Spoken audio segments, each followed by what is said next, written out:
नमस्कार मंडळी, श्री स्वामी समर्थ।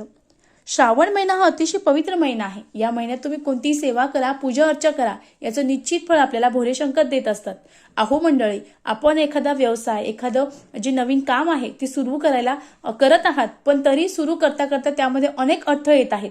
ते काम जे आहे ते सुरू होतच नाही किंवा जो व्यवसाय टाकायचा आहे तो सुद्धा सुरू होतच नाही। मग यासाठी तुम्ही जर या श्रावणी शनिवारी अगदी साधा आणि सोपा उपाय केला तर निश्चित तुम्हाला याचं फळ मिळणार आहे। मग उपाय काय करायचा ते जाणून घेऊ। बघा मंडळी, जे गरजू आहेत, जे गरीब आहेत, त्यांना जर तुम्ही या शनिवारी ही जर एक वस्तू दान केली तर निश्चित तुम्हाला याचा फरक पडणार आहे। मग या गरजूला तुम्हाला या शनिवारी एक काळ्या रंगाचा चामड्याचा बूट, त्यासोबत मोजे, त्यासोबत काळे तीळ आणि उडदाची डाळ दान करायची आहे।